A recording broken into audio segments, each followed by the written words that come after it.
Hey, bad news here in the world of no driving gloves. The technical difficulties that seem to be plaguing us reared their ugly heads again this week. That and a busy schedule for all three of your hosts have led us to looking back in our catalog, and we're going to reach back to our Jordan Towns episode where she discussed winning her first Pro Solo Championship and Fletcher Cup. She amazingly repeated again this weekend in Lincoln, Nebraska. So our hats off to Jordan, her Fletcher Cup, winning her custom Keisel guitar, and all the other accolades that go to it. Winning back-to-back is just amazing. I don't think she thought she'd do it, but I guess the new Subaru her and Dennis have, combined with a little weather that I think affected the Nebraska football game this weekend, all combined, and she is a repeat champion of the SCCA ProSolo Women's Tour. I hope you enjoy listening to this episode again. Jordan goes in depth. It's amazing. She literally does it all, and I also believe she's working for or trying out, since we recorded this episode, she's trying to become an Olympian also. Hopefully we can find her and get her back on the show sometime. Take a listen. Hopefully you'll get Will, Derek, and I back next week. Till then, we'll talk to you later.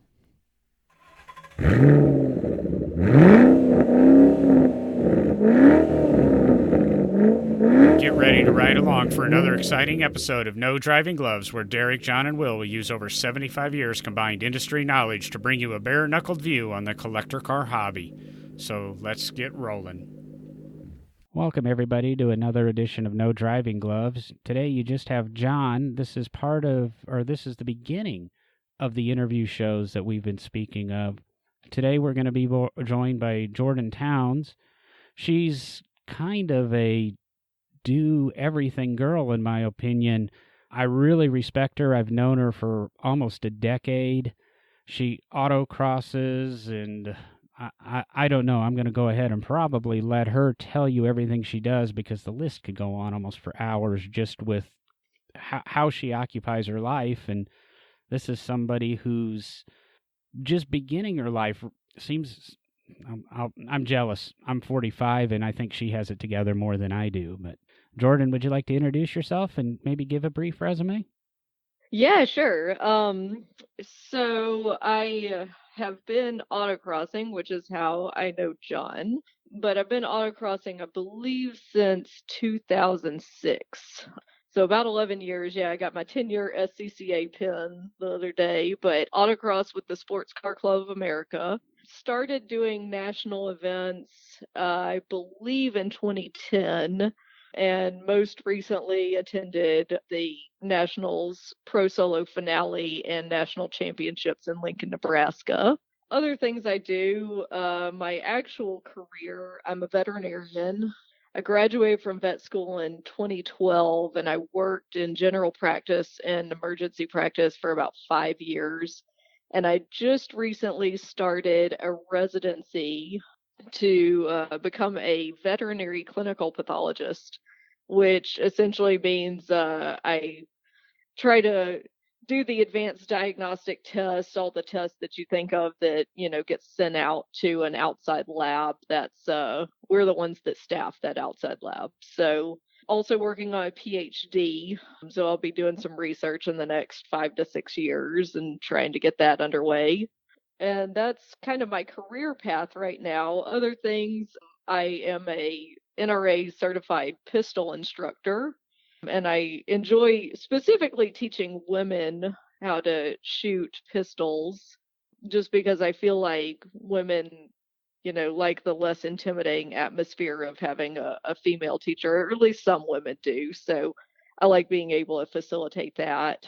I do sing in a choir as often as I can. When I was living in Birmingham, I was singing in a choir pretty routinely, a church choir. But now that I've moved, it's a little harder to get back there. But I try to as often as I can. I like to dabble in the arts a little bit.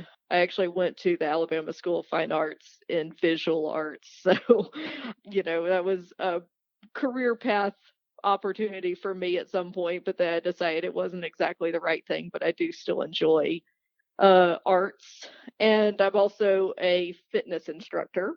I like to teach spin classes specifically, so I think that's enough of the hobbies for now. But yeah, I like to try to keep myself occupied. Like I say, I don't know how you do it. I tinker with cars at work and play parts manager at work, and I do a podcast, and I think I'm too busy. And you've just listed about 6 full-time jobs, and being a PhD student, I know adds probably 3 more even to that list. And I'd forgotten some of the things that you do, especially the art. I've seen some of your drawings on social media and that, and I mean, everything you seem to do is good, and one of the reasons we'll try to rotate back around to that, but the one of the big reasons that I wanted to have you on at this time of the year is your autocrossing career. I guess you started in 2006. I kind of supported somebody in 2008, 2009 while they autocrossed, and then I decided, well, do I want to get into it in Birmingham? And I had my Caterham 7 at the time, which was a cool car, and even had a CRX, I think, at the time. So I had 2 pretty good autocross cars, and did I want to do it? I needed somebody to push me over the edge, so I think I posted on probably the SCCA forum, did anybody want to drive my Caterham and help instruct me for a day? And some crazy girl stepped up, and I go, well, I'll go ahead and do it with a girl. I'll feel less intimidated and won't be overshown. Well, that was wrong.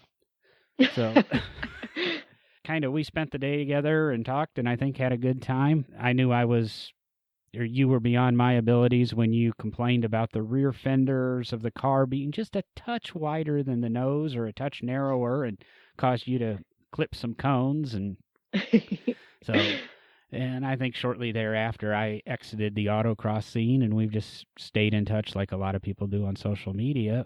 But I've watched your career, and over the years you've grown more and more successful and got out of that local scene, correct me if I'm wrong anywhere, and have participated in nationals. For the longest time you did it with a 2002 or 2003 Toyota Celica, I believe. And yes, yeah, the 2002 Celica GTS. That's a fun car. I actually still have it. So yeah, never get rid of those cars. If you can, don't ever get rid of those cars, because I sit back and go, I wish I would have never sold this one and that one. And you've kind of retired that car, I gather, and now you're running a Subaru, correct? Yeah, we've got a 2015 Subaru WRX. Essentially, the progression, I started with the Celica because that was my car, which I wasn't the most educated at setting up cars at the time, but I did the best I could, and I got some shocks for it, and was street class legal, or at the time it was stock class in SCCA terminology, but autocrossed it, took it to a couple of national events, and then really what happened after that, I had always wanted to do more with the autocross hobby. Started off locally, and some of the guys after, a year or so were like, hey, you're actually getting pretty decent. I think it's time to start looking into, getting some decent tires and really working on developing your skills. So I tried to get, some of the more experienced guys to ride with me and kind of coach me, and that really helped a lot. Started traveling to other local events like Atlanta. Atlanta has always been a large site with a lot of national caliber drivers, so that helped as well. And then I believe it was in 2012, well, I discovered this thing called ProSolo, which is an offshoot of autocross. And for anybody that's unfamiliar with ProSolo, I don't know, does everybody know what autocross is on this forum, or should I explain what that is too? I was going to do a recap here in a second, but you go ahead because you are the expert.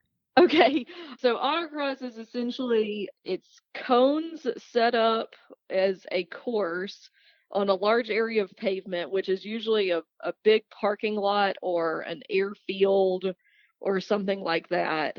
And it's individual, so you're not wheel to wheel.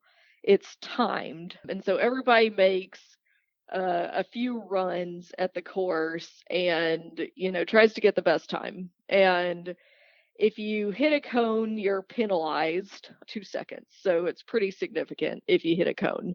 There are several classes loosely categorized into street or stock class, which is minimal modifications. They pretty much allow shocks and wheels and tires as long as they're 200 tread wear. You can change out the exhaust from the catback, and I believe that's it. But then you've got street touring, which allows for more suspension modifications, a little bit of ECU tuning, things like that. Still has to be on street tires at 200 tread wear or greater. And then you get into street prepared, street modified, starts allowing for heavier modifications, engine changes, things like that. And those are typically on our compound or race tires. And then you get into prepared and modified. Modified is like people that have built the car from the ground up. So I have tended towards street or street touring class, although I have driven some cars in prepared. And I've also driven a Formula SAE car, which was super fun. Essentially, that's autocross in a nutshell. At national events, they're generally 2-day events, two different courses, and you get 3 runs at each course. So they take your best time on both days and combine them, and then whoever has the best time of both days combined is the winner. And Pro Solo, it's a little bit different. You still have the courses, but you actually have mirroring courses. You have a drag start.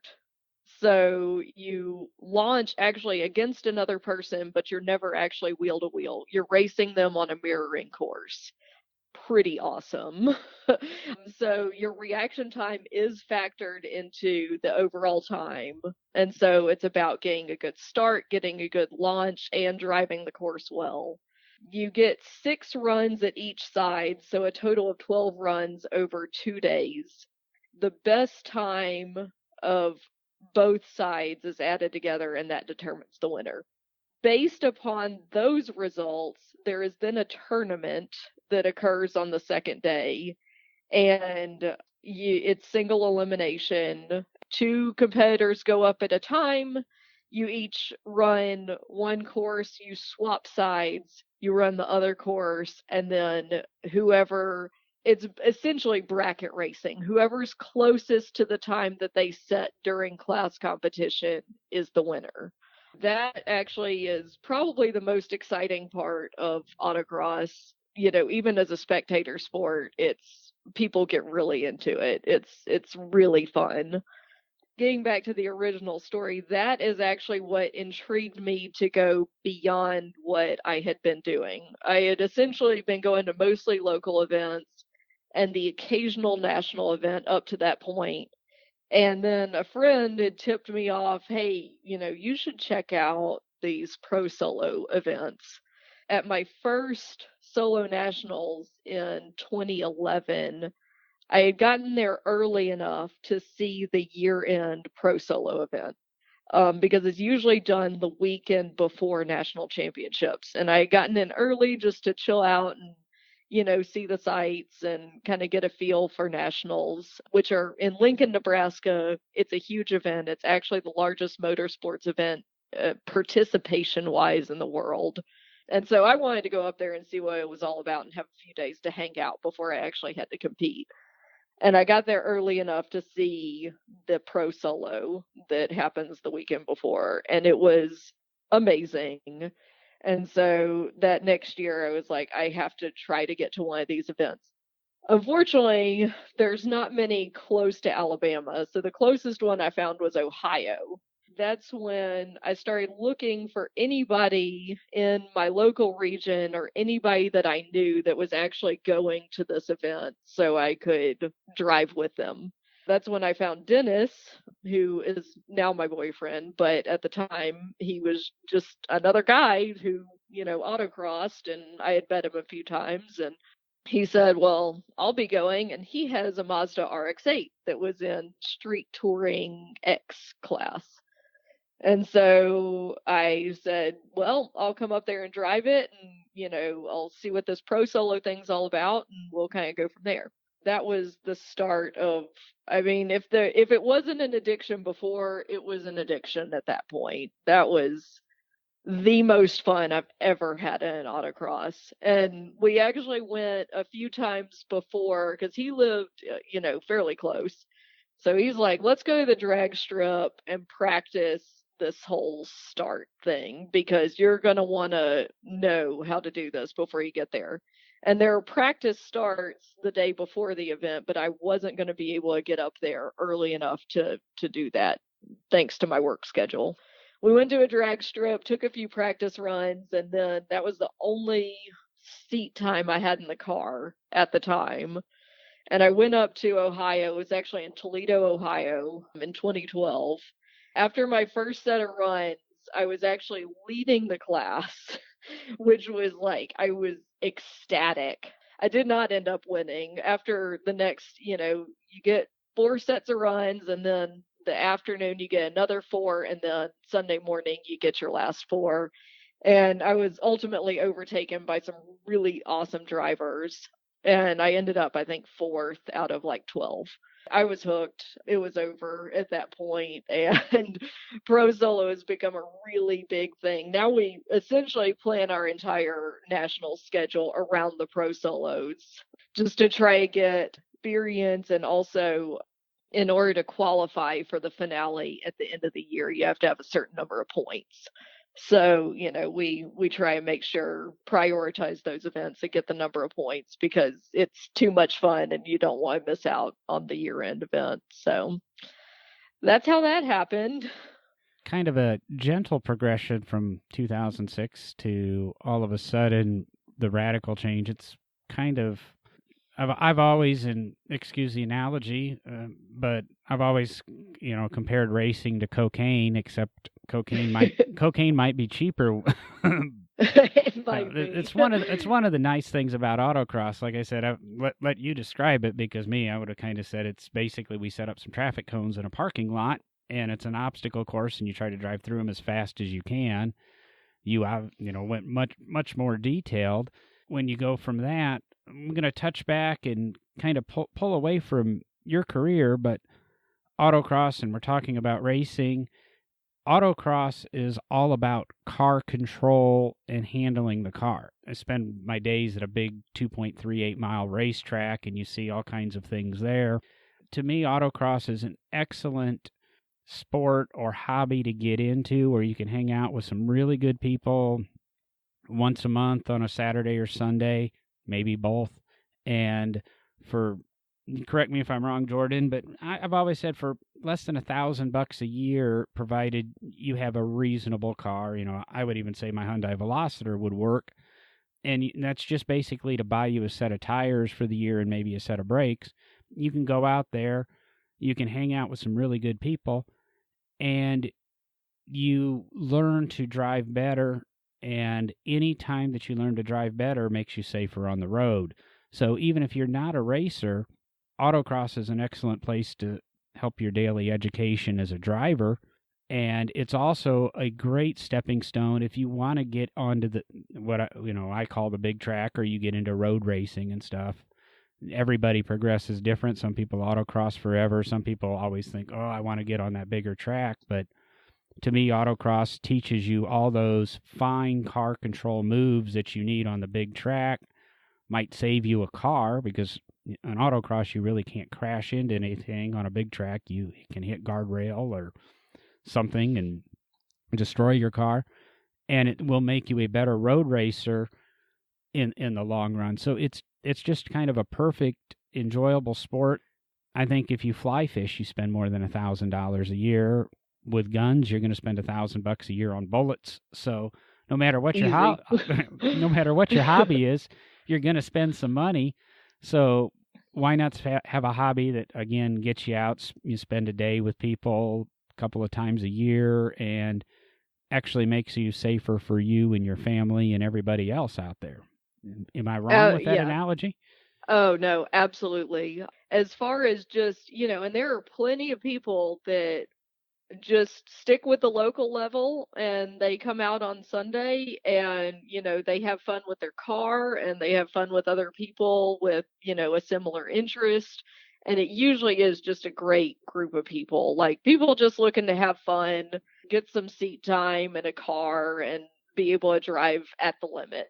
It definitely makes you better at car control. I can think of at least three situations right off the bat where I've been driving on the street and my autocross skills have saved me from an accident. As far as racing goes or getting more seat time in a car, it's the one motorsport I would say that you can actually drive at 100% or even 110%. You go over the edge a little bit where you're not really risking bodily harm or losing your car, something bad happening. Because I've done both. I've driven on the track a little bit as well. I've been out to Barber and Atlanta Motorsports Park, and it's fun. I really enjoyed it, but you really can't go 100% without major risk. And in autocross, it's different. You can actually go 100% and realize where the limit is on your car, and you can spin and you can do all that stuff, and there's relatively low risk of something bad actually happening. You just spin your car and you're like, oh, whoops, well, that run's done, keep going. Whereas on a track, if you spin your car, you're risking either hitting a guardrail or another car running into you, or it's always a hairy situation. I think that's one of the benefits of autocross is, number one, the price in comparison to any other form of motorsport is way cheaper. An event for a local event for a day will be about $30 to $40, at least as far as the local regions I've been to. National events going to be a little bit more. It's going to be around 100, but still that's really good in comparison to anything involving a track. It's just a way that you can explore the limits of your car and your driving without astronomical risk. I really love the sport. And like I said, I have explored track and things like that, but autocross is really my favorite. So Before we leave the autocross, so 2012 you fell in love with Pro Solo, and 2013 I'm guessing you became accustomed to it.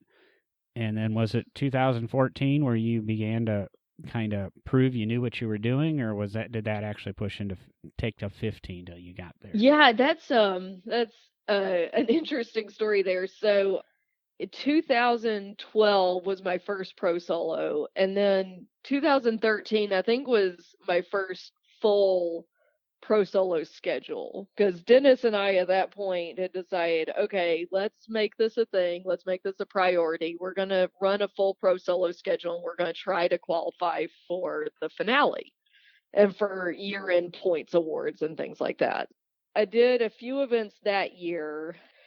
For clarification, pro solo is there are open classes where both men and women can enter, and there are ladies classes, which obviously are ladies only. What happens with pro solo, because it's a smaller group of people, we usually have about 250 people at each event, and then the pro finale is only 250 to 300, whereas the national championships is, I think the cap for that is at 1,300 people. So pro solo is definitely a smaller group of people, so they have fewer classes. You got your street and your street touring and your prepared and your modified classes. The ladies, because there's not enough ladies to populate a ladies class for each individual open class, they've grouped them all together. And so there are three ladies classes, and they're street. Ladies 2 is the street class. Ladies 3 is the street touring class where, more suspension modifications and some very minor engine modifications are allowed. And then ladies 1 is any car that's on race tires. So they've essentially grouped us all together. So what it ends up being is all of the best female drivers in the country all grouped into one class. And so we've joked a lot, but it's actually pretty common knowledge now that a lot of the ladies classes are actually, or at least as far as pro solo goes, are actually more competitive than the open classes. I like jumped into a Shark Tank of ladies 3 the first year I was running because I was in a street touring RX-8. Anyway, there were some really fantastic drivers in that class. I was doing fairly well at the smaller events. I would usually manage a trophy, maybe third, maybe fourth place trophy out of like 10 to 15 drivers. And so I was feeling pretty good going into the pro finale that year. It's one of those humbling stories where you just have to have the right combination of driving skill and perseverance and car setup and weather and tires. And so what happened was I was sitting in either second or third going into our final set of runs. The final set of runs are always Sunday morning, and the ladies usually run first for whatever reason. But we run first, and so in Lincoln, Nebraska at about 8 a.m., it's usually pretty chilly and it's usually kind of dry weather. So it was this particular morning, it was pretty chilly. It was probably like 55, 60 degrees, something like that. I call that chilly. We're in Alabama.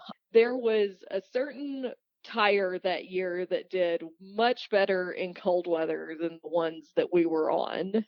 A whole bunch of ladies were running those tires. And this is another thing about autocross is we've got tire wars every year. So, all the tire companies compete and try to make the best tires. This particular year, there was one that did pretty well in cold weather, and it was not the one that I was on. I was driving, feeling really great about where I was. From the time I came back from my second to last run to the time I was about to take my last run, I dropped from either second or third, wherever I was, to 10th place in the class. And it really freaked me out. It really got in my head, and I wasn't able to improve on my last run. And so, that's where I ended up. And I was pretty shocked and upset because that all happened in the span of about 3 minutes.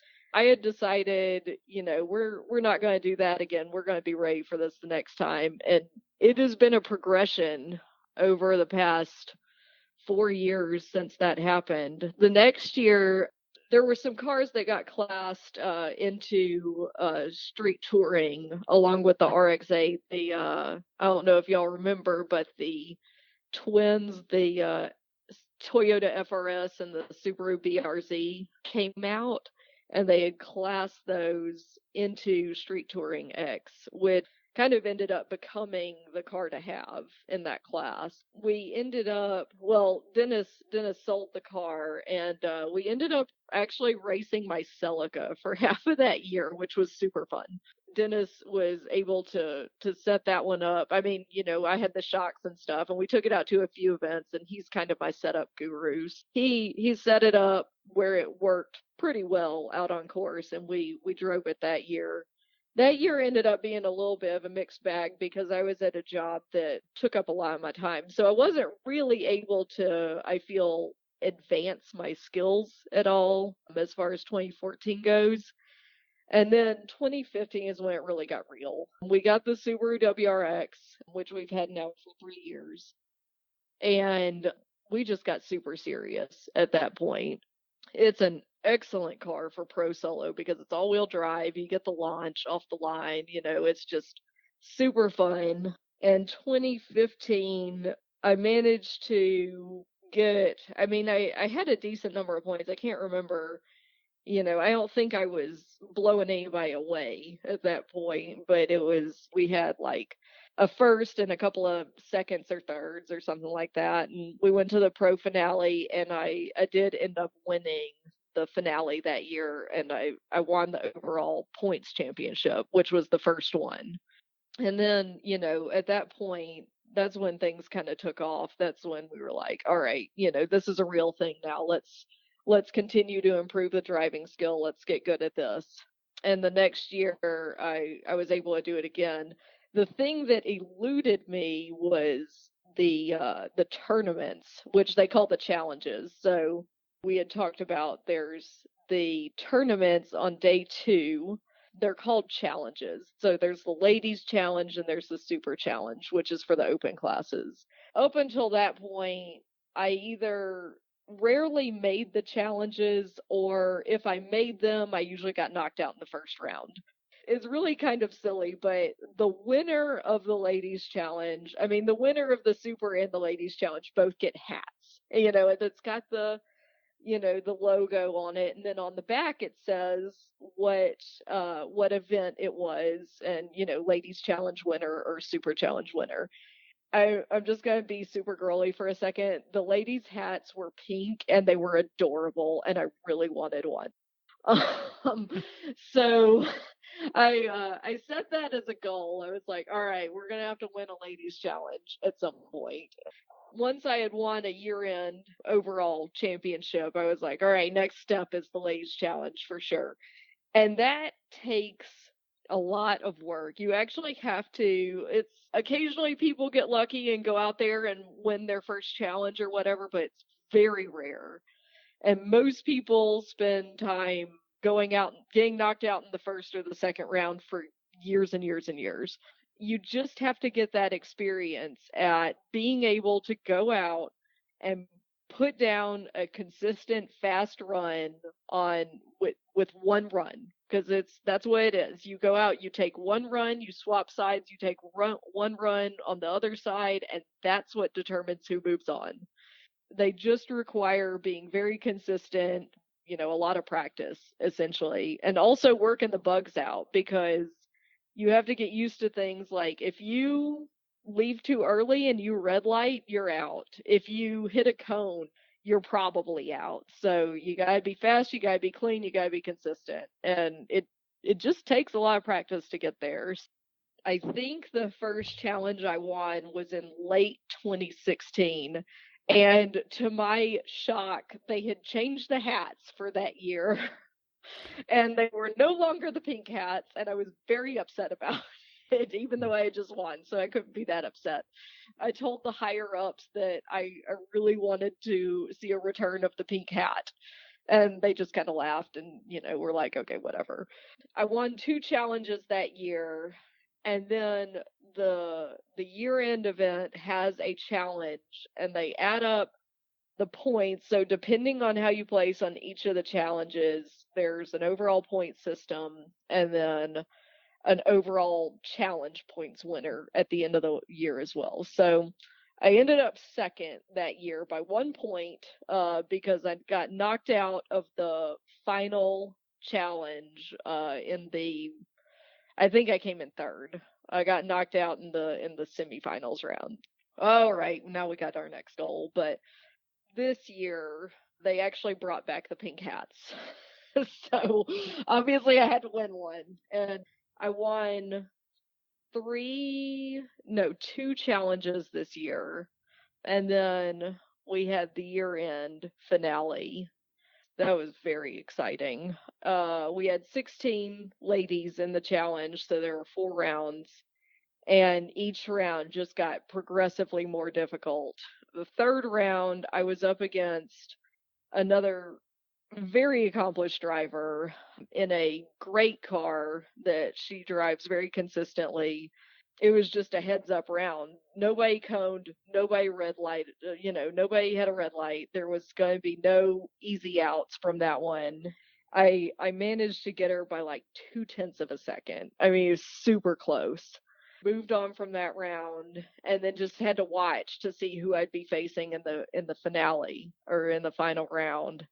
It turns out her name's Kim. She is also incredibly accomplished driver. She's been driving for years, and just, she's one of the girls in the big league. She wins her round, and then the announcer says, well, it looks like the year-end points challenge is going to come down to this final round, because whoever wins this is the one that takes it. And it was like, oh my God, because the year before I'd come in second by 1 point, and I had, decided that wasn't going to happen again. But then to learn that it's going to all come down to the final round, that was super intense. You say So absolutely no stress in that situation, right? none at all. I think I wear a little Apple Watch and it keeps track of my heart rate. And I want to say it stopped being able to read my heart rate because it just didn't go up that high somewhere in there. But we went to the line and we both launched. I had a pretty close to a perfect reaction time, which is actually pretty rare because I try to play it safe on the lights, but there was no safe in this final round. This is, you're up against it's like the heavy metal stakes round. You're up against one of the titans of the sport. You can't leave anything on the line. Well, in I theory, I got it's the two best people of the season, right? Right. That's exactly what it is. Leaving nothing at the line, I think I had like a 5:39 reaction time, which a 500 is perfect. And so I'm like, all right, it's on. Let's go do this. And so I put down a run and I come back from the first side and Dennis is standing there and he's screaming and he's yelling and he's like, you win. And I was like, what? And he was like, she had a red light. And I was like, oh my God. And it was just like one of those moments where you're like, wow, is this actually happening?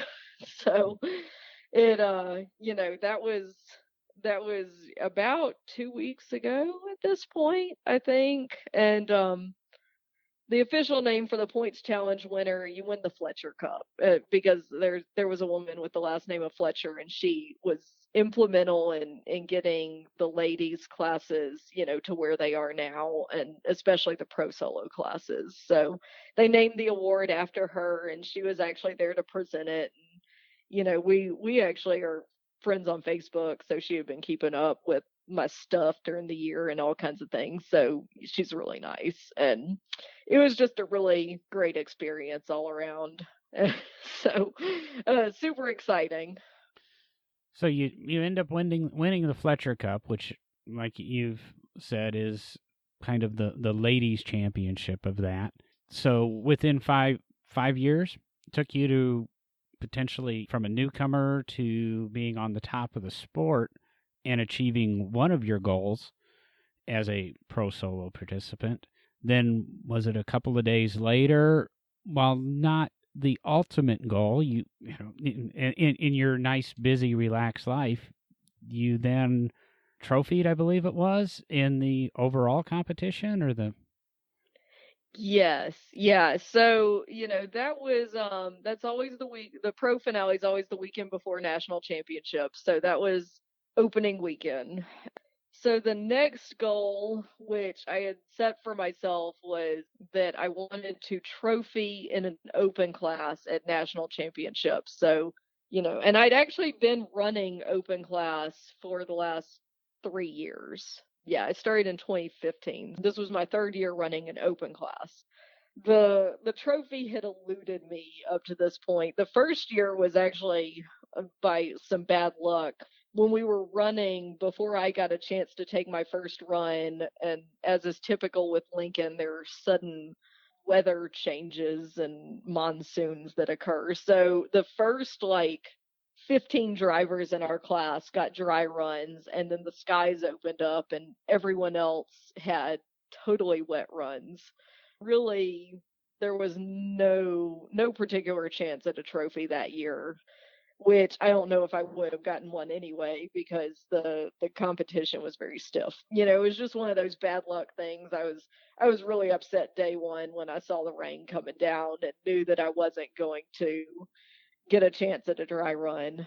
The next year, I did not drive well on the first day of competition, and I hit cones on my first two runs and then ended up not putting down a good run on my third run. So that was just, I didn't drive well, and was also super upset about that because I was like, man, that was just me. That wasn't the car, that wasn't the weather. It was just I came all the way up here and I couldn't get it done on day one. This year wanted to make a run at it again, and I was starting to feel that I had a better chance because I I kind of use Dennis as my benchmark. It's several years ago, I was seconds off of him, 2 to 3 seconds consistently off of him per run or per day. And then, over the next couple of years, it went from seconds to tenths of a second. And then this year, I actually managed to beat him at a few events, one of them being a national event.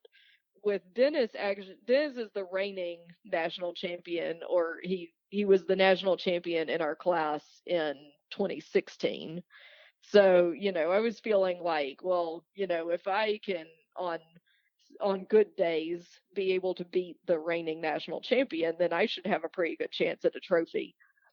But nationals, the courses at nationals being Lincoln, Nebraska, they're hard. Like, people spend the entire year dreaming up their courses. And so you've got little nuances that some people see and some people don't.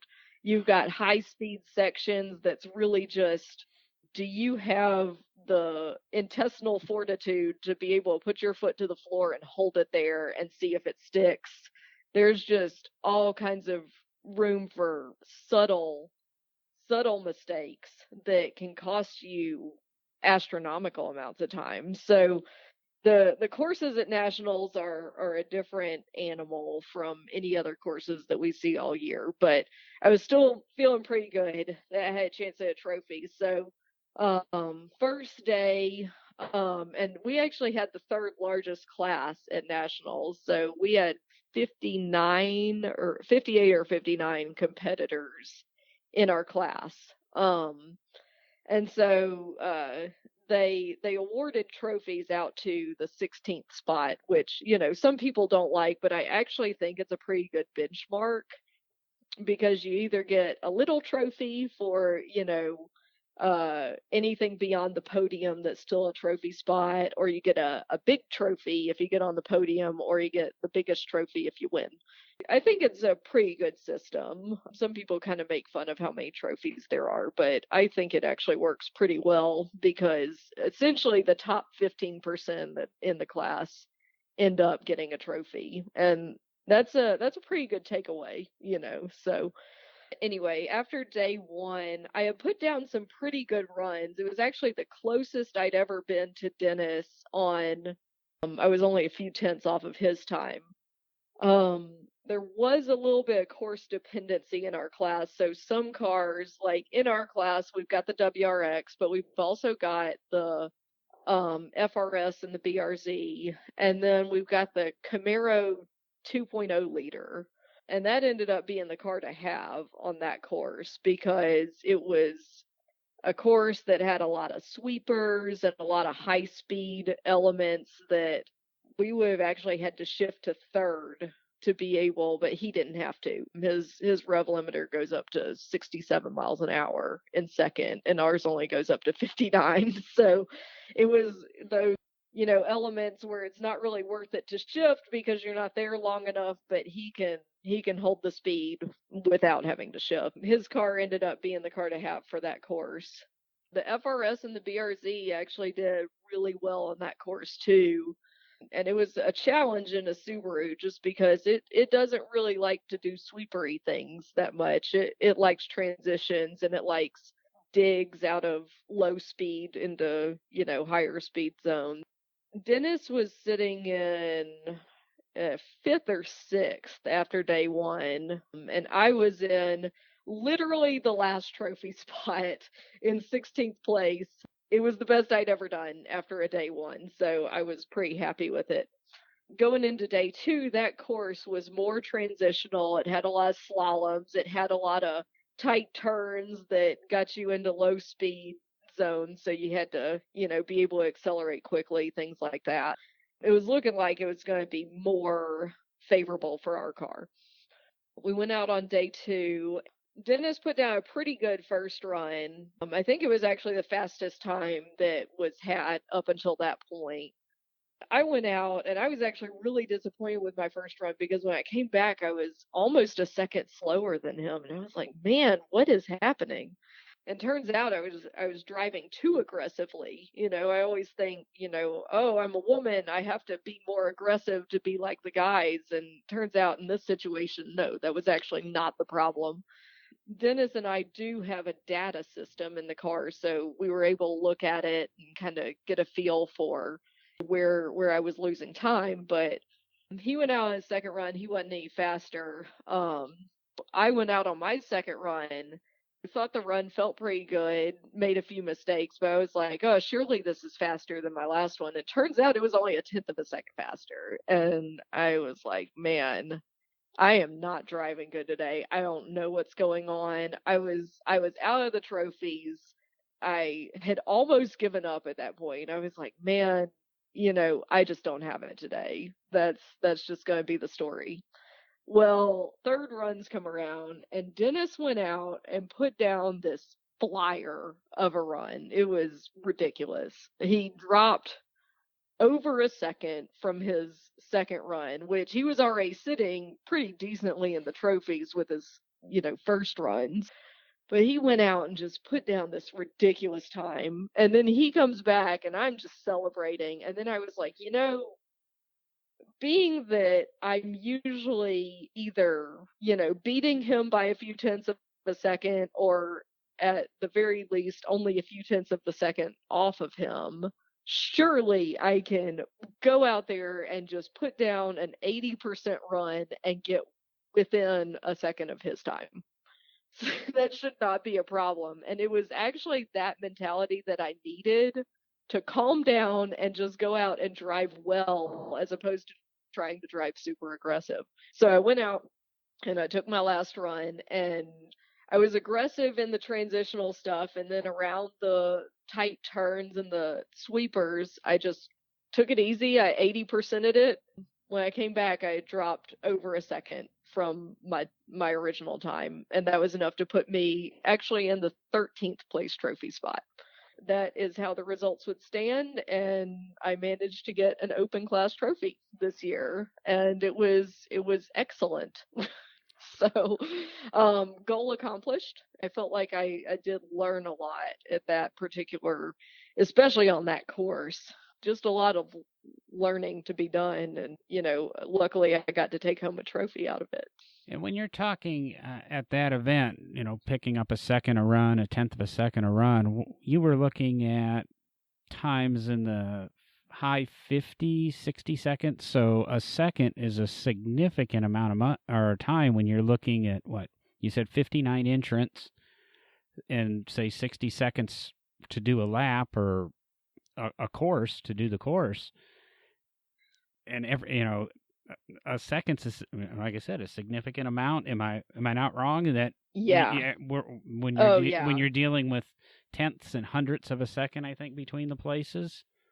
Oh yeah. There were several classes that the top, 5 positions were determined by a tenth of a second. So, when you say, because this course that I was just talking about, it was about 60, depending on what kind of car you have, 60 to 63-second course.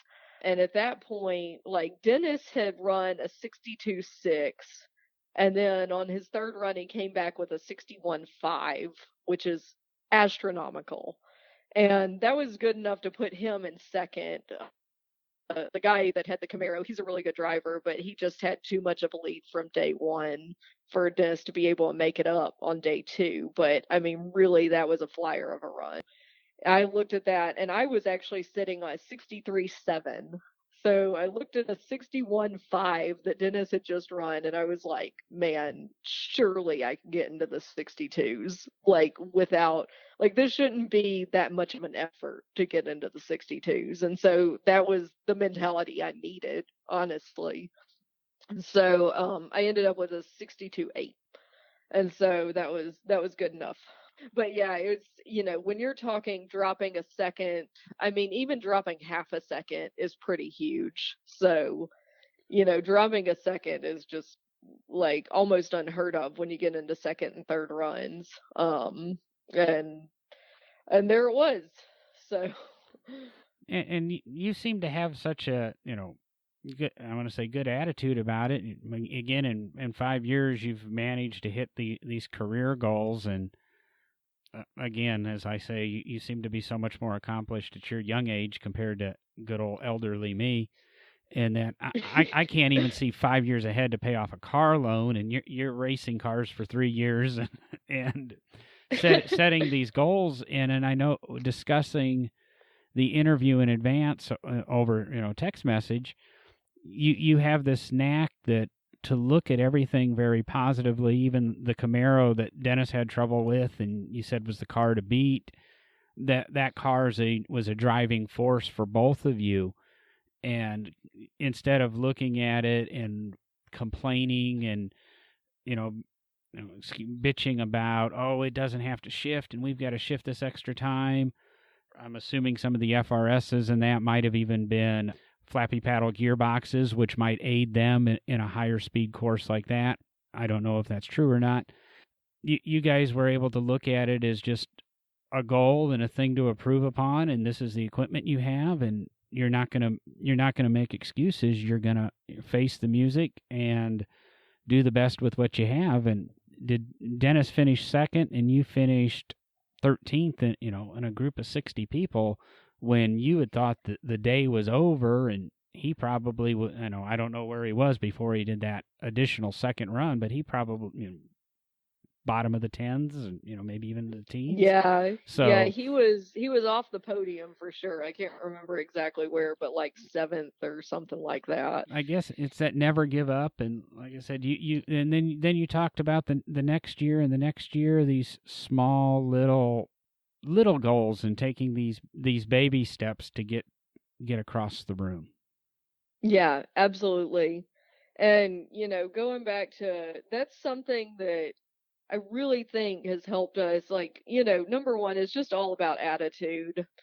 And I'm a huge advocate for women getting into the sport. And, there's been a lot said about ladies' classes and, oh, there's no reason women should need their own class because, it doesn't require any particular amount of strength or anything like that. It is something that is about attitude.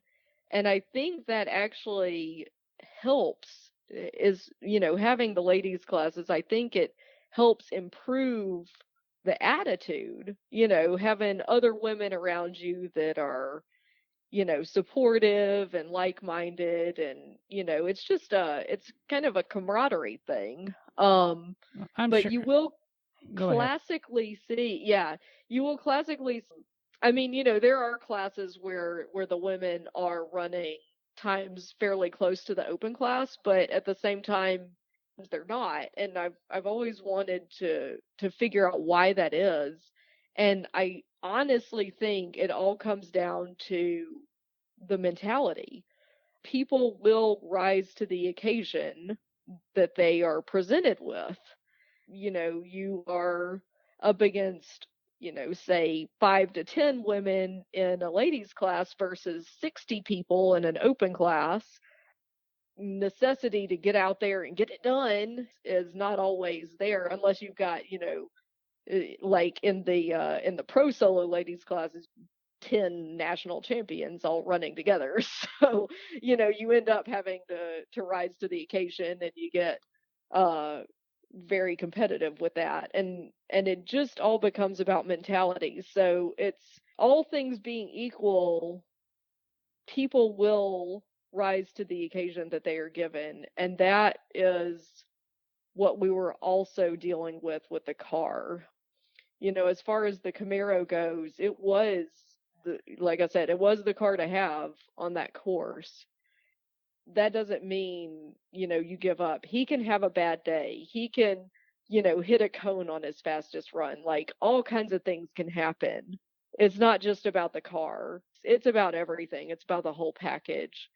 I feel like I've always heard people after they don't do as well as they wanted to in a particular, event. And sometimes it just sounds like an excuse. I don't want excuses. I just want to get better as a driver. And the same goes for Dennis. Like we have both set this goal of just becoming the best drivers that we can be. Everything else becomes kind of irrelevant at that point. Yeah, you can say a lot about the Camaro being better than the WRX or whatever you want to say, but ultimately we are fine with it being there as well as the FRSs, because everybody thought when the FRS and the BRZ got put into our class, they were like, well, that's a class killer. It's just going to be a spec FRS class. The WRX is done for. After a few national events, we kind of proved that wrong. They actually, oddly enough, there's a little bit course dependency, but they end up being pretty competitive with each other. But at the same time, it's like, well, that'll just make us better drivers. If we have to go out and compete with something that's maybe a little bit better than our car, then that just, like I said, people will rise to the occasion. And it's about, most of the time, it becomes about who was the better driver on that day as opposed to who had the better car. All things being equal, we can't beat the Camaro.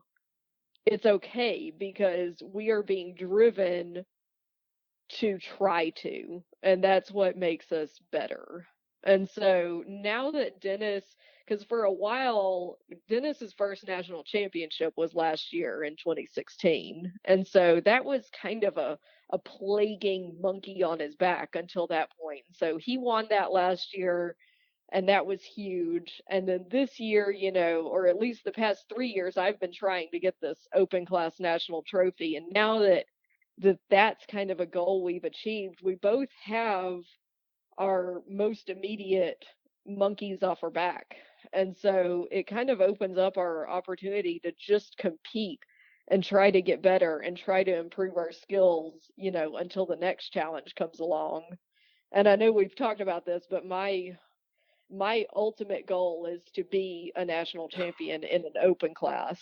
The only way I'm going to get there is if I'm being challenged to improve my driving skills, because it is hard to win an open class national championship. I'm not at that point yet, but the only way I'm going to get there is if I'm challenged to improve my driving skill and really analyze my driving and just continue to move forward. So that's kind of I'm not going to set a time limit, but if we were speaking in generalizations, that would be like a 10 or 20-year goal. And so in that amount of time, you kind of just have to challenge yourself as much as possible and try to rise to the occasion and learn, adapt and adjust and figure out how to become the best driver you can.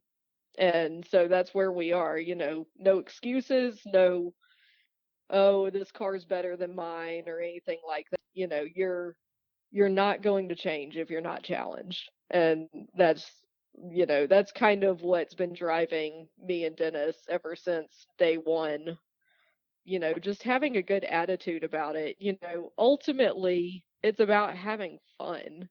Like, this is something we do for fun, and so many people get so serious about, I mean, that goes for any hobby, like, people just get really serious about it and it stops being fun to them.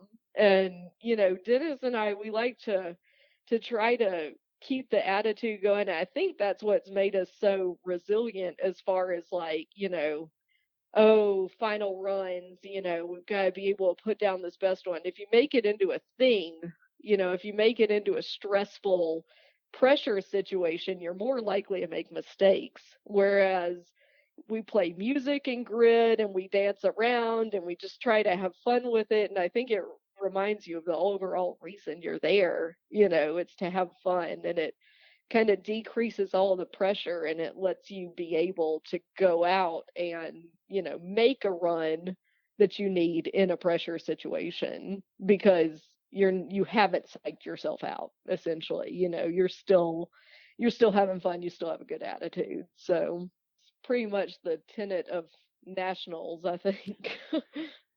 You had three really good points in your last statements, in that you opened talking about the ladies classes, and people say that the ladies classes don't need to exist. And while I can sit here and say, no, they don't need to exist and you should go out there, everybody wants equal rights and let's look at them as equals. I think that the biggest advantage of the ladies' classes is it gets the ladies out there, because to me it could be intimidating having a bunch of guys Absolutely. and not Absolutely. not knowing their motives. I mean, you're an attractive person and you've got to always wonder, are they being nice to me because you're cute, or are they being nice to me because of my talent? And it's kind of like being the billionaire bachelor. Are women going out with me because I have $1 billion or because I'm a nice guy? And the ladies classes really help get people comfortable and see the success, and you can work together and mentor people a little bit better with the honesty there and prove yourselves. And I really think that's part of the challenge of women in racing. I've spent time talking to Denise McCluggage and Lynn St. James and that over the years, and while they don't really say it, they do admit that there's challenges. And I think you've even seen it with some of the more recent women drivers in professional sports and IndyCar racing and such. So I think they need to be there if it's going to stay a multi-sex adventure, and there's no reason that girls shouldn't go out there and do it. I've alluded to the 13-year-old stepdaughter.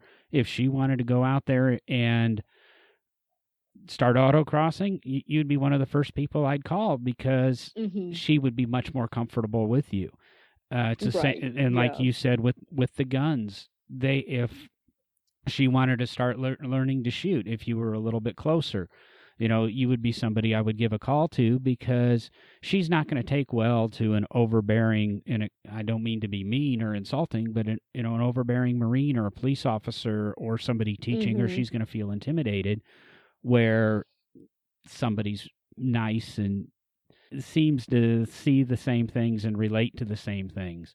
It's a different thing, because there's things that women commonly have concerns about, and there's things men commonly have concerns about. And trying to, some women do well with male instructors, but at the same time, I feel like female instructors kind of understand the more common concerns that females have, whether it be, shooting guns or racing cars or whatever it is, things that are, especially things that require adrenaline and a little bit of aggression and things like that. If you have a female that has overcome those challenges, they can definitely be more facilitative, or of helping another woman with those challenges. Whereas a lot of guys, they have different challenges, and so they're trying to explain it in a way, oh, well, you've got to do this and this and this, and it's not connecting. It's just two different ways of thinking about a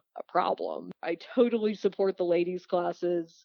And we may come to a point in the next 10, 20, 30 years where the gender gap is not as pronounced.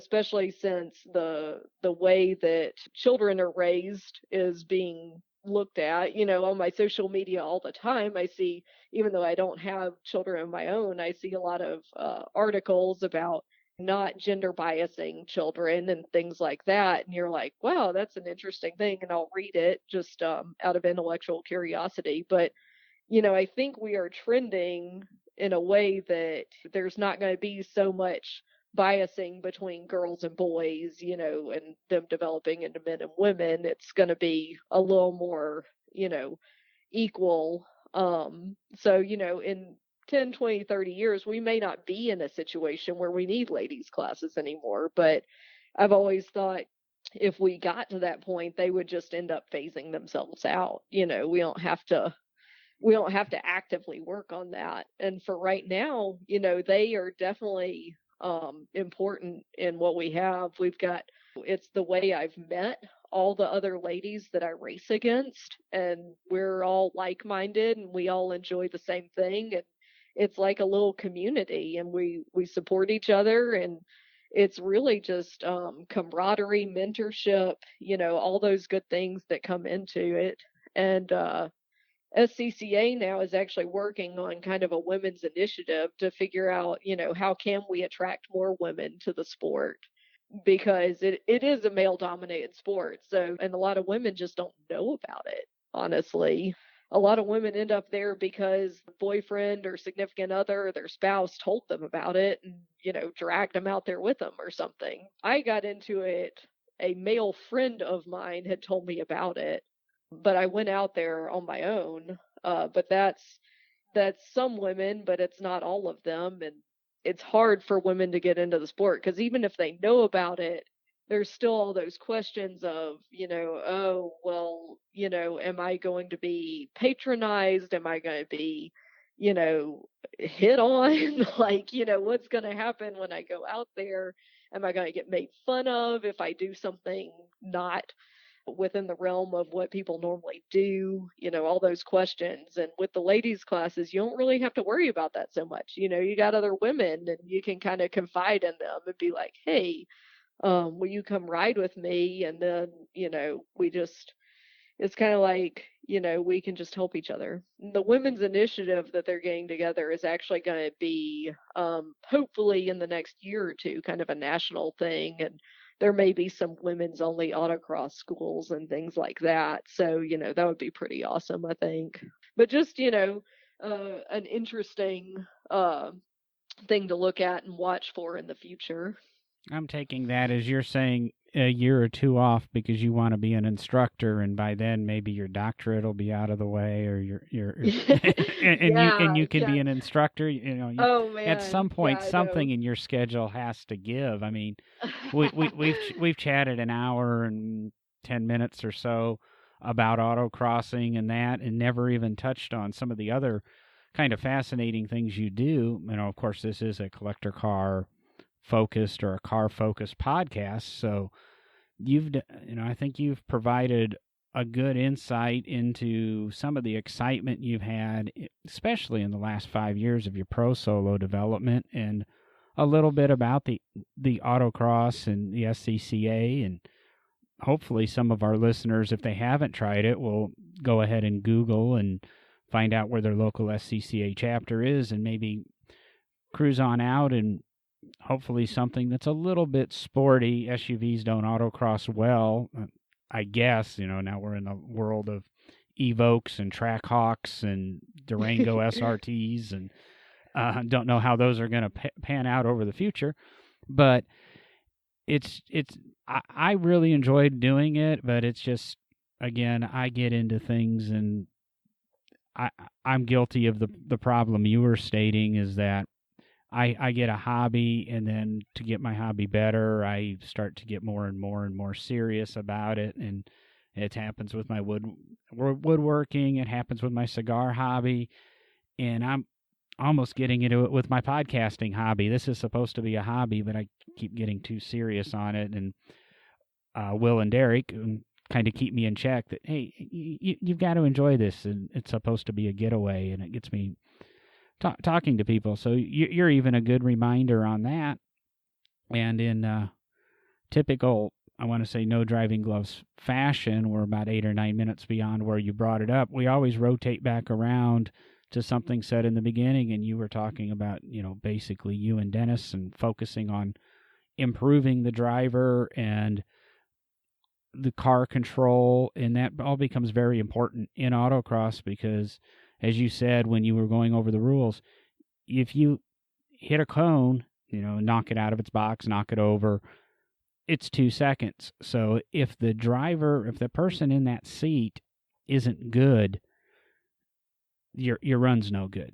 So you've got to know how close you can clip that cone, how you can brush that cone, and figure out those lines. And racing, I've come to learn, is very, very mental in, as you said, focusing and just the knowledge of, walking the track and seeing and taking notes as you do it mentally, and knowing what to look for and what this little gravel patch is going to do. So I want to say I do thank you for taking so much time this evening chatting and talking about your autocross. I know the Fletcher Cup was very important to you and trophying, and I learned a little bit more insight about your career, and I picked up a few things tonight, so I hope our listeners did. And did you have anything you wanted to wrap up with or say hi to anybody or No, I don't think so. Thanks for having me on. And I mean, I guess if we're gonna do like thank you things, I do have to thank Dennis because he's the reason that, it's become what it is to me, or at least most of the reason. I started off and it was kind of a fun hobby, and then it was really that, one event in, 2012, when I really got into it with the pro solo. We actually had a team, quote unquote, at that time. It was like four of us, one being his son and another lady named Laura. And after that, it just kind of evolved. I just have to give a lot of credit to him for, being a partner and getting to where we are, and having as good of an attitude as he does so that we can have a great attitude together. But other than you that, two seem to be really good together. And if you really think back, that one event in 2012 has affected you in all aspects of your life. You do say the autocross is a hobby, but you ended up with what appears to be a very good partner out of it in life and the adventures, and he seems to be encouraging in all aspects of your hobby. I know you recently sold your home to move back to Auburn to complete your doctorate, oh yeah. and going back to college after having, you seem to have a pretty successful career and taking that risk. And I know he lives a little bit of a distance from you, and he's traveling, he travels to see you, and you do the same. So, it's one Yeah. it's one of those things that, you never know what happens, and you spend a weekend somewhere, and it's, created a pretty good life, I think, for you. Yeah, yeah. We actually didn't even start dating until quite a bit later. Even just as a teammate, he was very supportive and just really, really helpful as far as like improving driving and being accommodating. I had to get picked up from the airport a few times because work schedule, I had to fly in instead of drive up there and stuff like that. Just teammate stuff in general. And then especially, dating, you gotta have a supportive partner. And that even goes for, people that have spouses that don't autocross. If that's going to be a thing in your life, they they have to be supportive, because it will become a time commitment. So, and It's most of the people It's that I always nice autocross. when they chat with you, or you're able to communicate, whether it be autocrossing or shooting guns or Oh woodworking yeah. or podcasting or whatever it is. It's always nice to go in and sit down with your companion and have a conversation about that. Yeah, yeah, definitely. And a lot of the people we autocross with, a lot of their spouses come out, and a lot of husband wife teams, a lot of boyfriend girlfriend teams. Anyone that, they don't have someone that they autocross with, they're always very thankful. And you always see it on Facebook. Thanks to my wife for letting me come do this, or even thanks to my husband for, letting me go for a week and just race cars in Lincoln, Nebraska. It's definitely essential. But I love it when you see couples out there together, because that's just team building 101 right there. I mean, I think anybody that autocrosses together is gonna be stronger for it. So Well, I think we'll leave it on those high notes there. We're an hour 20 in. It gets a little bit long, and we'll do a little bit of editing. But I do thank you for the time tonight, Jordan, and hopefully we can convince you to email me or give me permission to steal some pictures so that we can at least sure thing. show you in action with Yeah. at least the car. I know I'll dig up one of the old Caterham days or day. And We've got a few of those pictures, yeah. so, again, thank you, and we'll wrap it up, and we'll talk to No Driving Gloves listeners in about a week. Sounds great. Thank you.